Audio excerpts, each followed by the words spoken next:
Hello, and this is Juno, the second module of the Goddess Asteroid course.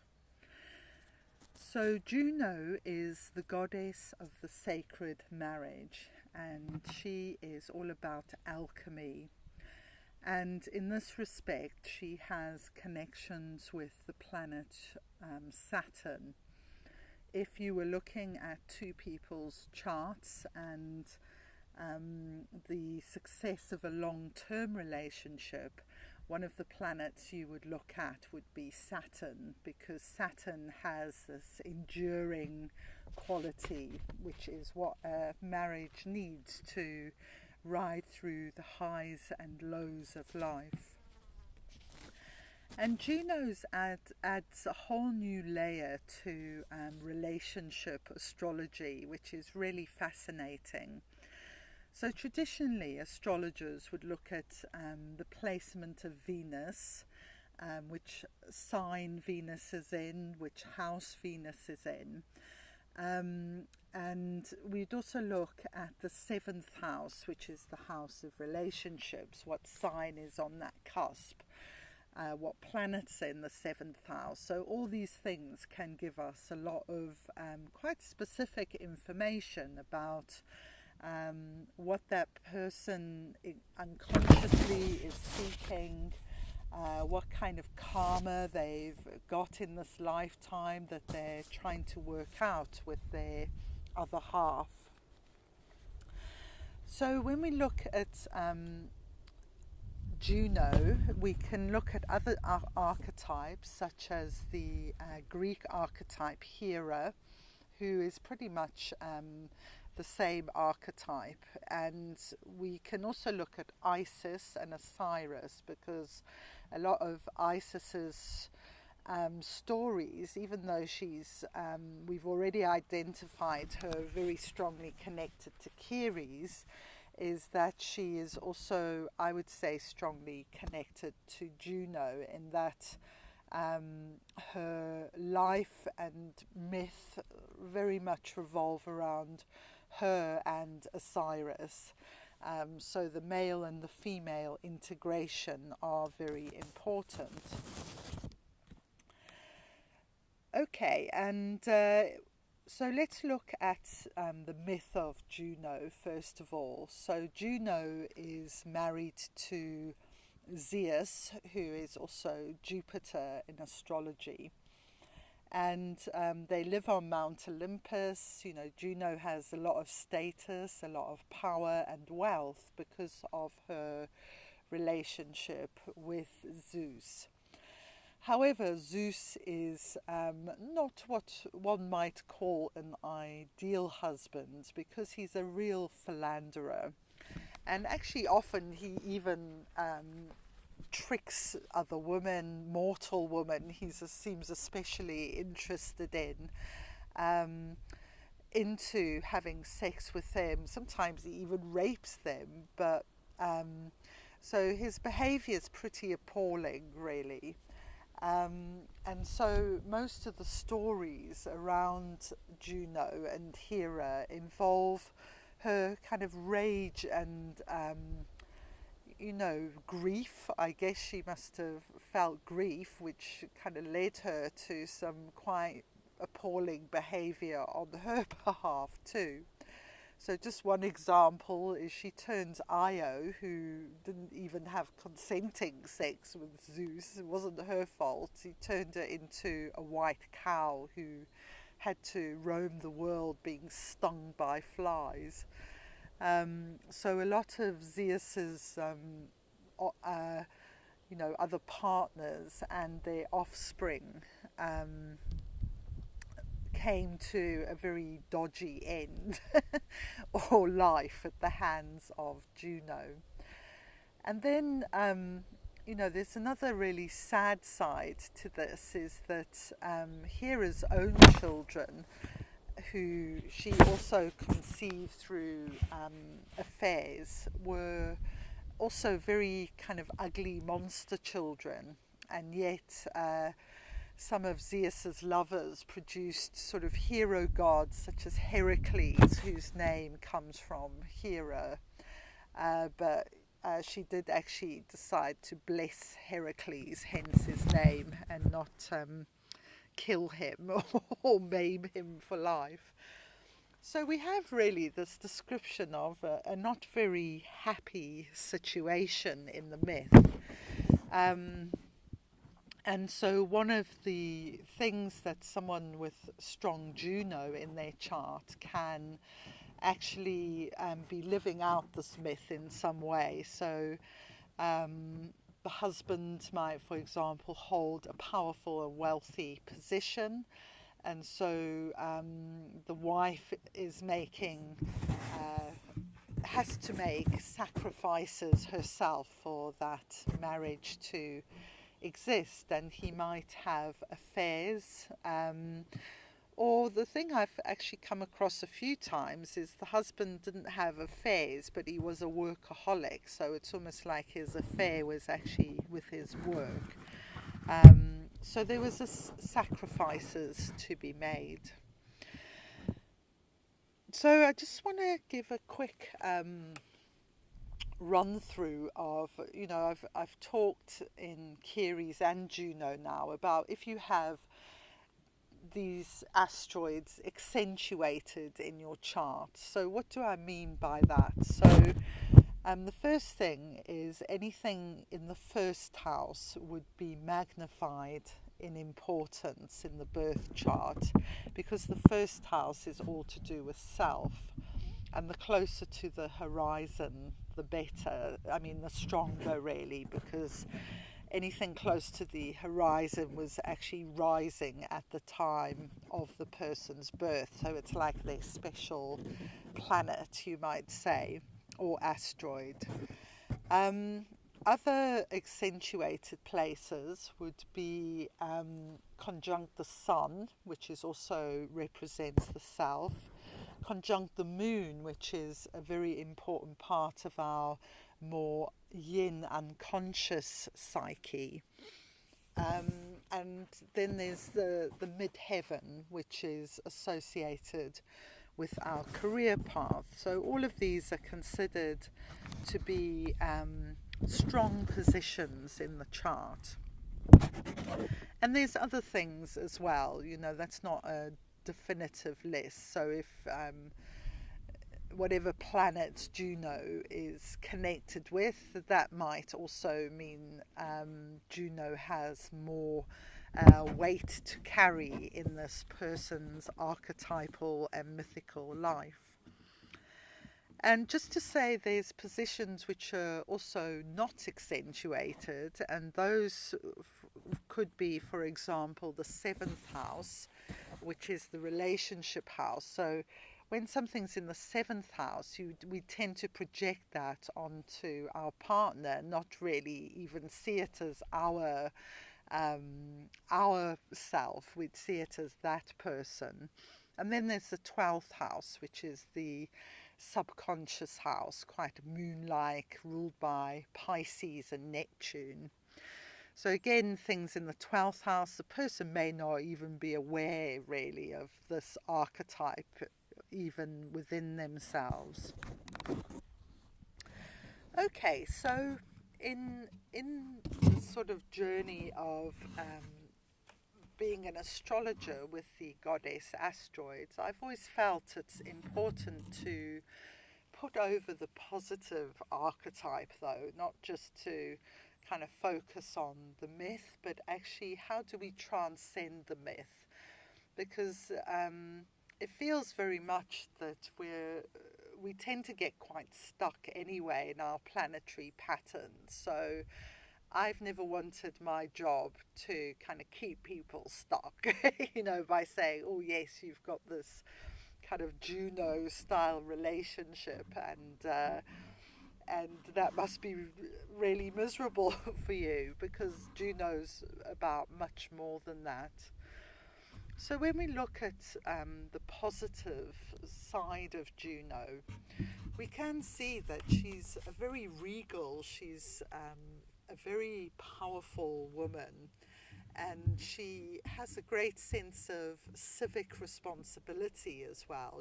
She can be a patroness of of cities, this woman. She's she's someone with this regal quality, and her bird is the peacock. And I think the beauty and the regal nature of the peacock really do sum up the wonder of Juno, in how she can be in her highest form.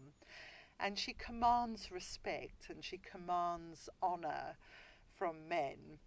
And if she doesn't receive it, there may be rage, but she may also just, kind of look down her nose and think, this peasant man has no idea of the beauty of the divine feminine, and sort of see it as ignorance rather than getting outraged by it.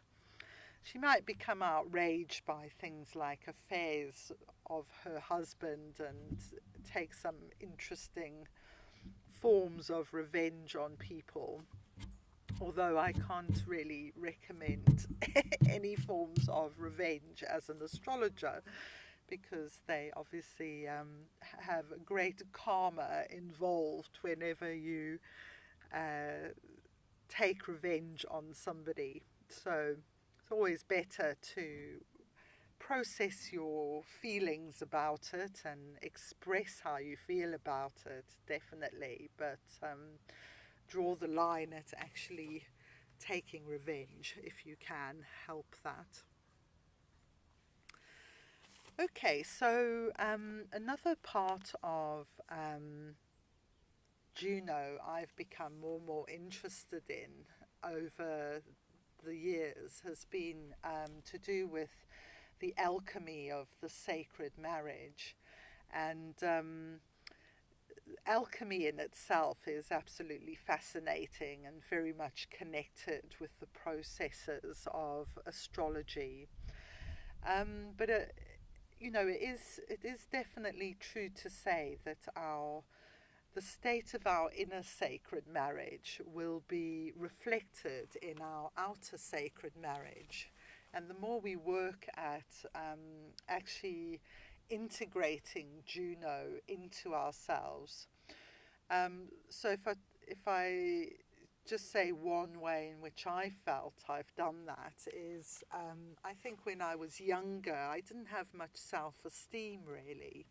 And so when men didn't treat me very well, I almost felt like, well, maybe I deserved that. Part of me really didn't like it and it was outraged, but another part was, well, maybe this is just how it is, and whereas now I think I really, on an energetic level, feel that I deserve respect and I shouldn't be treated as a sexual object, for example. And so men definitely behave differently towards me because I'm exuding that kind of energy. And if you are a man listening to this, then you can work with Juno by respecting women's boundaries, seeing the beauty and the regal nature of the divine feminine, and that will transform your relationships as well, because women will unconsciously, we very actually feel the vibe. We're very psychic when it comes to emotions, and a woman will like you a great deal if you are this kind of man who respects them. So there's this inner work that we do, and the longer this work goes on, our relationships with the opposite gender, in theory, should improve. They certainly have in my case. In fact, I went through a time where I severed all relationships with many men, not all men, not my father and my brother, obviously, but for a number of years I didn't really socialize with any men, whereas in the last couple of years I've really made some what I would call sacred relationships with men on a very good and equal footing. And this feels to me as though it's a successful working of Juno, and those men have also been working on themselves for many years to be in that position, to be in those kind of friendships where there is true love and respect by each of the parties.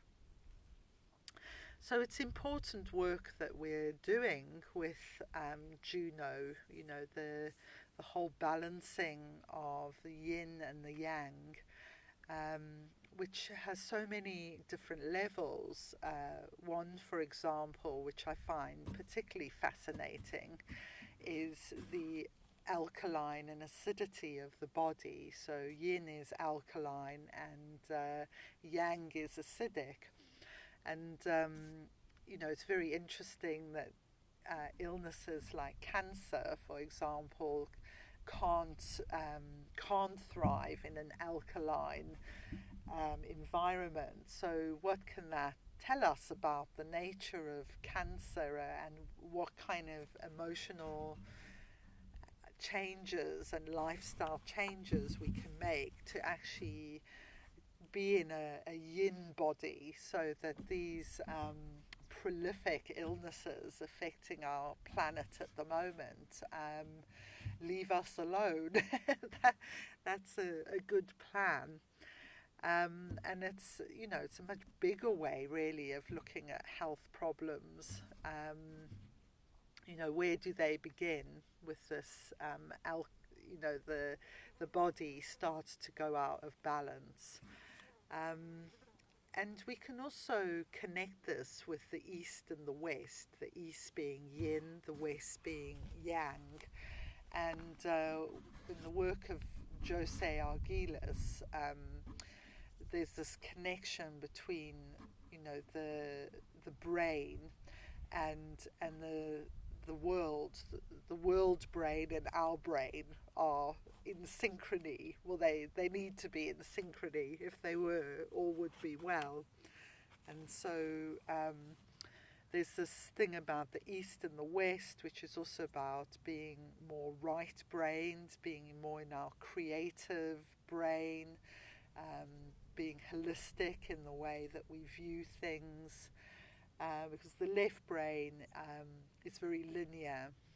The right brain works in spirals, so it's much more fun, I think, being a right-brained person, and definitely a lot less stressful than being a left-brained person who needs to get results all the time in order to feel fulfilled about things. So there's this whole shift in our brain, and then there's also the shift, you know, of East and West cultures. Buddhism is particularly done well in the West, and this is part of our integration of Eastern thinking. But we can also think about Islam and Christianity. You know, once upon a time, these two religions actually coexisted in quite an amazing way prior to the 12th century. And actually the Arab world was way ahead. This is where alchemy came from, the Arab world. Were way ahead in terms of science and culture than the West were. And then, you know, there were certain things that happened, which there's not time in this to go into. But this relationship between Islam and Christianity, this tolerance of each and actually learning from each religion ended. And we went into the era of the Crusades, which were very vicious. And once the Crusades were finished in the East, they then came home and really repressed the feminine, the wisdom of the feminine, the Gnostic Christians, who you might say are the feminine side of the Christian religion. And the ascent of Rome with a very patriarchal, masculine dominating style of religion, which many of us find very distasteful because it's not really what Jesus was about. Jesus was a fully integrated masculine, feminine human being, um, and who had a very positive regard for women, as did Muhammad, as it happens. So the error lies not in the prophets themselves, but in the interpretation that came later from that. Okay, so some of the other positive things then we can get from Juno in the birth chart are this alchemical marriage of the yin and the yang within, finding our inner balance. Juno can also give us the commitment and that stamina that we sometimes need to overcome marital problems. You know, I feel it's always better from a kind of karmic point of view to try and resolve relationship problems. Of course, that's not always possible, and certainly would not judge anyone. I've left enough relationships myself to never judge, but where you can work through things, and you're both willing to do that, a lot of growth can come from those situations, emotional and spiritual growth. So I haven't mentioned many other archetypes. I mean, there are some Shakti and Shiva, Arthur and Guinevere, but I don't feel they have quite the same energy as Juno and Zeus, and there's quite specific things that I've talked about that I feel are to do with Juno that I think all goddesses want to be honoured and respected. So on that level, there's definitely connections, but I don't want to just make connections for the sake of it either. Okay, so let's then have a look at the major planets, outer planets, and what effect they would have on Juno. So Jupiter and Juno, it's an interesting one because Jupiter is Zeus as well. So depending on, the aspect, we talked before about there's positive aspects, there's more challenging aspects. So if you had, for example, Juno squaring Jupiter, which is the most challenging, you might see an acting out of this mythical level of the rage at Juno of Jupiter's misadventures. However, in the positive regard, with the influence of Juno is expansive, and so the person would look for a partner who is expansive, and often this might take the form of being from a completely different culture, for example. So there's a lot to learn about someone from a completely different culture. What might take the form of someone older and wiser. So again, there's a way of learning in this relationship. Now, Saturn's an interesting one. I have Saturn-Juno conjunction, so this is one I'm quite familiar with.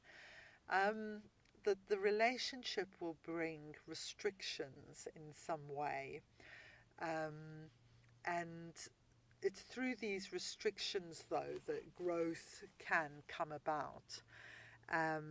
So you may have a partner who is disabled, again older. Actually, the Saturn can represent the older person, but in some way there's a restrictive element to the relationship, which may or may not become unbearable depending on both parties really. This is one though where you may feel like your wings have been somewhat clipped by the other person. Uranus Juno is a very freedom-loving relationship. So if you had Juno conjunct Uranus, you definitely wouldn't be happy in any kind of traditional relationship. So this is the kind of relationship where you might live in separate houses. There may be, this may be someone who is drawn towards the same gender or be bisexual, because they'll be very liberated in their way of wanting to express their sexuality. They definitely won't want to be tied down, and if they are, they'll probably sort of leave very suddenly, like put up with it for a while and then walk out one day quite unexpectedly, which is very much the nature of Uranus. And you'd get a similar thing with Venus Uranus. I remember speaking to a friend who had Uranus Venus connection, and her and her partner, she was gay, would go on holiday, and they'd spend all their time like separately, which I can't imagine doing that, but that's a very Uranus kind of thing. You've got this like, I'm totally independent, I'll go off walking all day and she can read a book or whatever. So the wonder of astrology is it really helps us to accept people the way they are and expect that there will be difference in the way people are. So Neptune Juno, very interesting one, because Neptune in the field of love brings idealism, devotion.